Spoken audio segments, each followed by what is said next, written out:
All clear.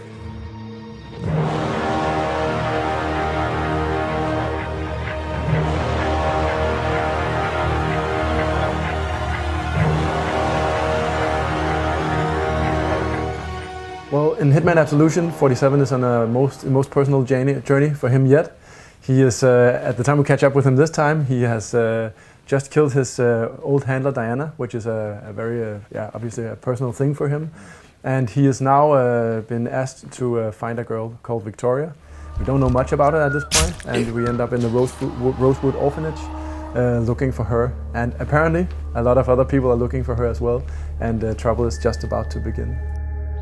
Since we got the opportunity to build everything from scratch, meaning we built the Glacier 2 engine, we could also kind of look at all the different mechanics of the Hitman game and figure out where we wanted to improve them.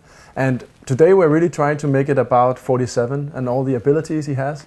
That's also why we're kind of showing two playthroughs, two versions of how you could play the same bit of the game, the same portion. And I think that's really one thing we really wanted this time, is for him to feel like he's come full circle. Like, no matter what you do as a player, he has the ability to perform how you want.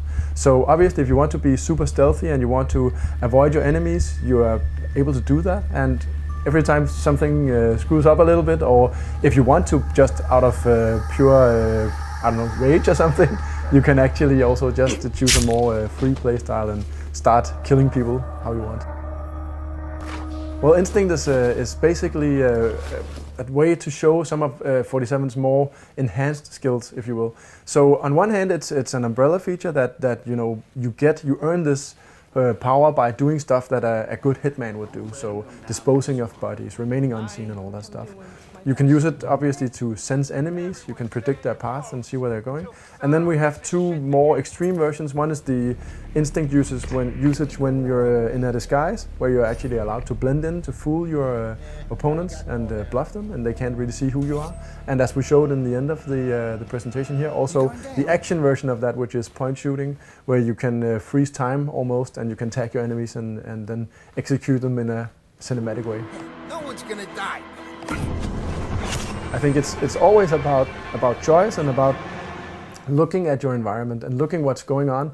And then if you actually explore the game, it has a lot of different things to show you that might not be apparent at a first glance, basically.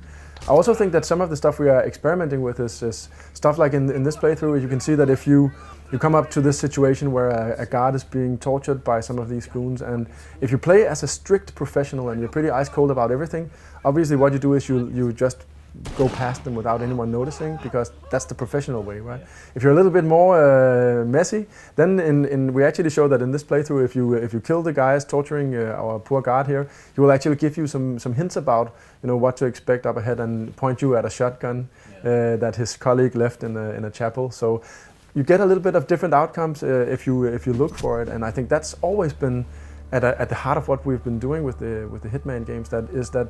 As a player, if you explore and you invest in the world, it will actually give you quite a lot back. Since so much of what you do when you sneak around these places is actually to just take in the environments, we try to make them quite unique. And I think we have been looking a lot at our legacy and trying to see what would that translate to in Absolution.